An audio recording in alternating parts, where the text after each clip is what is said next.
Now separating political fact from fiction, our news partners at the Providence Journal continue to put public figures to the test using the Truth-O-Meter. Eyewitness News reporter Andrew Adamson continues our local coverage tonight from the Providence Mobile Newsroom. The Politifact team returns to help you sort out the truth in politics. We've got a fresh batch of statements made by political candidates, and the Politifact team is rating them on a scale of true, false, or pants on fire. We've got a trio of statements from speeches given on the House floor by state representatives, starting with Patricia Morgan.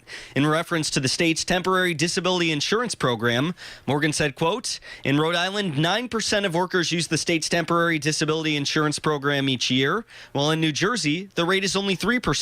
When we checked with the labor departments in both Rhode Island and New Jersey, we found that the most accurate way to look at this is new claims. And in Rhode Island, that was about 8% of the workers, not 9%. In New Jersey, about 4%, not 3%. That's a ratio of 2 to 1, not 3 to 1 that Representative Morgan claimed. So we ruled this one mostly false. State Representative Charlene Lima responded to the 38 Studios debacle. Lima said Economic Development Corporation Executive Director Keith Stokes, quote, "sent me a letter and he said the taxpayers will never be on the hook for these bonds." When we called Representative Lima, she very quickly found that 2010 letter from Mr. Stokes, and here's what it said in the most important part. Under no circumstances would taxpayers be asked to repay $75 million. So we ruled her claim true.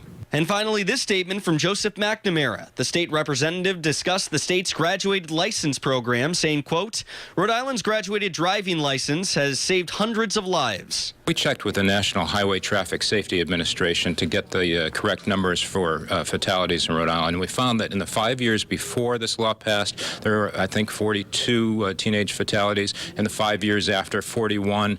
Not hundreds of lives. We checked all the years since then. Again, not hundreds of lives. We ruled this false. You can check out the complete listing of Politifact statements and ratings on ProvidenceJournal.com. That link is on our website, WPRI.com. With the Providence Mobile Newsroom, Andrew Adamson, Eyewitness News.